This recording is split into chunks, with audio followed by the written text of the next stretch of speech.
Siphi isizathu qhawe sokungena emamoli kanje qhawe? Usuku olubalulekile lolu. Yeah. La uzula igasha khona. Yeah. Abona ukubaluleka kwakhe. Yeah. Uma umbusile samaZulu.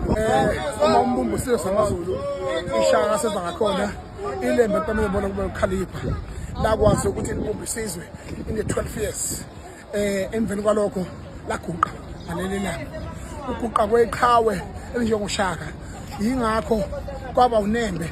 Kwaba nomona nabengenawo bakwaba unembe enembeza kungekho ama social media kungekho internet kungishithombe kazafaniswa umlando ophethwe zimbongi ngaleso sikhathi ezayibebeza ubusuku nemini njengamanje ngithi mina njengoba ngiphuma amamoli namamoli ngitshengisa ukuthi thina singobani ukuba yithi kubaluleke ngendlela lesimanga irregardless of being intimidated, irregardless of being prohibited to demonstrate who we are.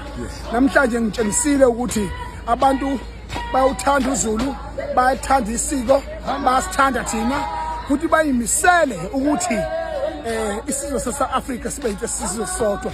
Njengoba uNelson Mandela bahlangana noMntwana ophindangene bavumelana ukuthi usuku lwelembe akuselona lwelembe selungani ba-Afrika wonkana.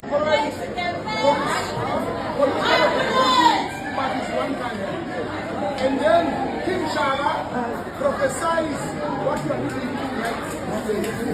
So therefore, we are celebrating the generation because of King Shaka. This day